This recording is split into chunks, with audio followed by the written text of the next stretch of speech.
Redmi 5, one of Xiaomi's newest entry-level or budget smartphones. It packs the all-new Qualcomm Snapdragon 450 entry-level processor and, for the first time ever in the Redmi lineup, a 18:9 full-view display with rounded corners. So let's have a first look. So design-wise, the Xiaomi Redmi 5 is kind of a step backwards, and I don't mean that in terms of size or anything like that, because the phone still is rather compact with a 5.7-inch screen that has a great screen-to-body ratio. Of course, it's a little bit larger than previous Xiaomi Redmi phones, but it's still very compact considering the screen size. But in terms of the materials used, it definitely is a step backwards. So we have a plastic body here that goes around the whole phone, and just the rear is covered by a thin metal plate. But I'm not impressed with build quality here. If you tap on it, it clatters, so it's kind of loose, which is really disappointing for a Xiaomi phone. And considering that this thing is priced at around 150 euros when you buy it internationally. You really get full metal phones for this amount of money from China.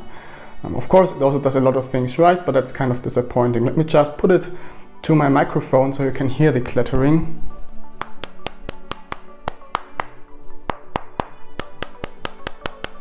So there you go. So what do we have there? We have a camera that sticks out quite a bit because the phone is very thin and light, by the way. Then we have a single LED flash, a fingerprint scanner, and the typical Mi logo. Having a look around the sides, we find a volume rocker as well as a power button on the right, which are very tight in place. They don't move at all, so no rattling there. And then we still have a 3.5mm headphone jack, which is good to see. We also have a noise cancelling microphone and an IR blaster. And then we have a SIM tray, which unfortunately is not a dual SIM plus microSD tray. It is just a hybrid slot. So you have to decide between dual Nano SIM or one Nano SIM and one microSD card. And then on the bottom we find a voice microphone as well as the speaker opening. And sadly, once again, a micro USB jack. God damn! Why don't they use Type-C on their Redmi phones? I don't understand that. And on the front, we unfortunately don't have touch buttons. That would have been a nice idea considering that there would have been enough space for that. But they went with on-screen buttons there.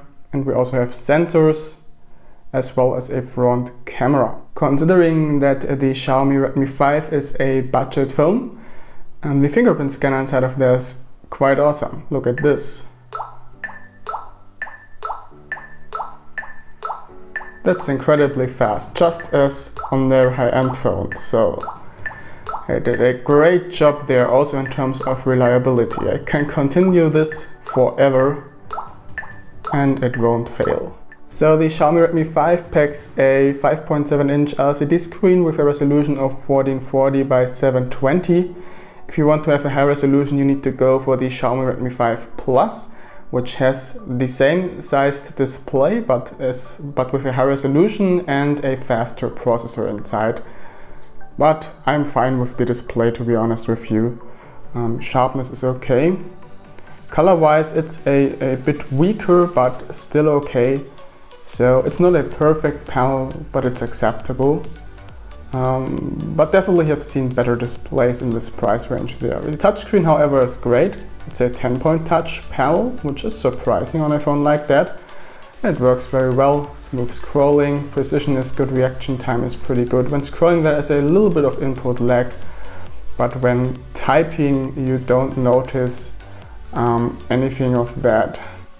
Look at that, works just fine. So the Snapdragon 450 inside of the Xiaomi Redmi 5 is clocked at 1.8 GHz. It's based on Cortex A53 cores and 8 of them, and it's a 40nm chipset, so it's quite efficient, doesn't generate much heat. The GPU they use inside this chip is an Adreno 506 GPU, so we have quite a bit of graphical performance inside of there.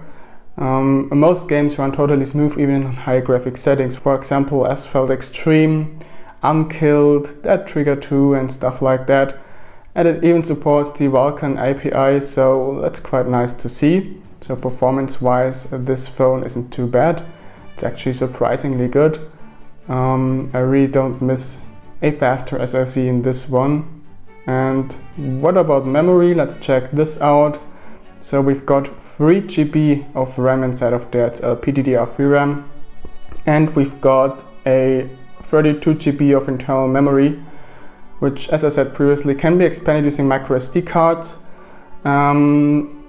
I think this is the biggest storage option available on this phone. I don't know if there's a 64 GB version. I don't think so. That's likely the Plus version. Yeah, so let's just quickly check out the speed of the memory. There we go. So the RAM reached a throughput of 5.08 GB per second, which is okay. The internal memory is quite slow when writing. As you can see, only 77 megabytes per second, but the reading speed is okay at 271 megabytes per second. And this is the result of the micro SD card slot. As you can see, the reading speed is totally fine, but again, writing is kinda slow. So seems like general writing performance of this phone isn't the best one.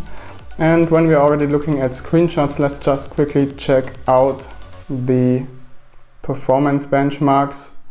So as you can see, no thermal issues here. And to the benchmark, 55,099 points is quite good. Then this is the Geekbench score, this is the Geekbench GPU test score, PC Mark, this is GFX Bench, 3D Mark. So yeah, not the worst performing phone. It's kind of a better MediaTek MT675OT with a bit more CPU performance and hell of a lot more graphical performance. Not bad at all. Now in terms of software, initially I believed that Gearbest, who sent me this phone, installed a shop ROM, because on the official Xiaomi website it says that no global version of the firmware is available, yet still we are running a MIUI global stable here. But I figured out that Xiaomi did publish a global ROM for this phone a while back and then removed it again from their website, and that's actually the firmware that is installed here right now. So allegedly in February there is supposed to be a release for a global version, which then will be online again. So I think then this phone will be eligible for updates. I already tried unlocking the bootloader, didn't succeed yet because you need to wait 3 days after binding your Mi account with this phone before you can actually unlock the bootloader. So I need to wait on that. But luckily, even though it seems like this is a beta software or something like that, it runs stable, no malicious software on it, a little bit of bloatware which for the most part can be removed. But all in all, I'm very satisfied with the software experience on this one. So it's not the worst firmware Gearbest did install on there. And as I said, since it seems to be an official firmware, there shouldn't be any issue unlocking the bootloader and installing another ROM on it. The Android base we are running on here is 7.1.2 and the security patch level is December 2017, which is still fine. Reception quality of the Xiaomi Redmi 5 is top-notch. Mobile network reception quality is great. No band 20 LTE unfortunately. GPS seems good, as you can see. Lots of satellites, great signal strength, accuracy is fine. You don't get better than 3 meters on Qualcomm chipsets. Haven't done any real tracking or navigation test yet, so can't tell you anything about that. What's kind of disappointing is the Wi-Fi speed. As you can see next to the router, I only get 46 Mbit per second in downstream, and one floor below it's 47 Mbit per second in downstream. Now of course this is still enough for video streaming, even in 4K. But considering that in this price range, even pretty much all cheap-ass Chinese manufacturers offer APGN Wi-Fi at least, it's kind of disappointing that Xiaomi and Qualcomm don't offer dual-band Wi-Fi on this phone. So yeah, this could have been done better, for sure. Sound quality of the Xiaomi Redmi 5 is surprisingly good.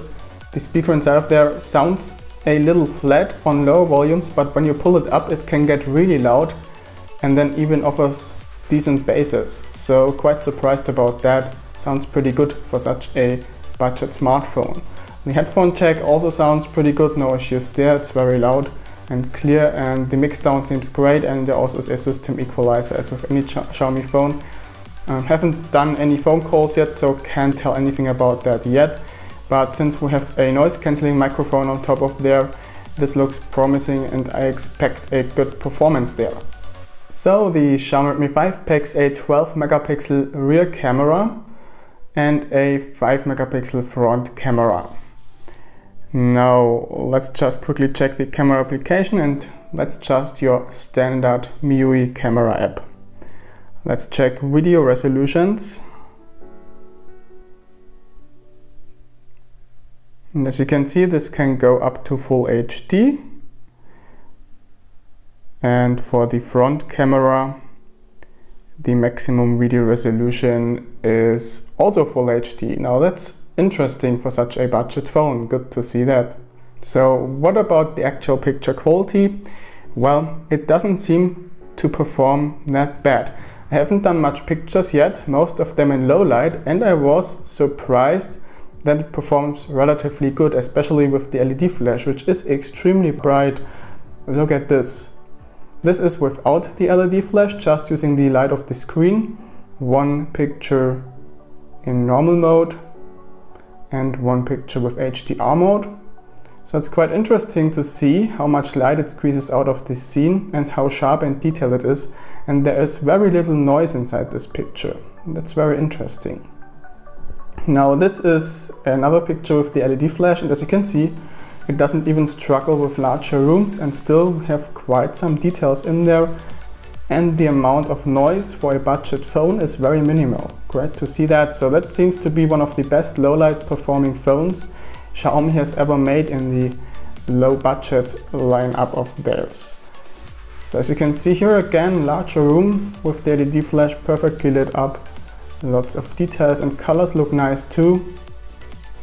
Now one picture outside with the flash and one without flash at all. Now here details suffer a bit and you get much more noise. It's a little bit unsharp, but still not a bad result, considering that this costs 150 euros when you import it, and I expect this to go down even further within the next 2 months. Expect around 130 to 140 euros there. So yeah, this is with just synthetic indoor lighting at night. As you can see, also a pretty detailed picture there with good colors and not so much noise. And this is a picture at daylight, and as you can see, this looks pretty good for a budget phone. So yeah, all in all, the camera is really promising so far. And I'm looking forward to take some more pictures with it. So battery wise, I didn't expect that much from the Xiaomi Redmi 5, because it just packs a 3300 mAh battery. A lot of Xiaomi Redmi phones previously packed a 4000 mAh battery, but actually, since the chipset isn't the most powerful one and it is built on 14 nanometers, it's very efficient, and you definitely can notice that, because I'm using this phone for full 2 days already and haven't had to recharge yet. I'm at 35% now. And look at those results there. Screen on time 11 hours 2 minutes so far, which I think will increase a bit because the statistics are not complete yet. Standby time 349 hours, that's awesome. Combined use 31 hours 45 minutes. So yeah, this thing will last for everyone throughout the day. If you eat up the full battery before the day finishes, you are doing something wrong there. This is really a good battery life. Can't tell you anything about charging time yet, and I also didn't verify the battery capacity yet, but considering the battery life, this seems to be real.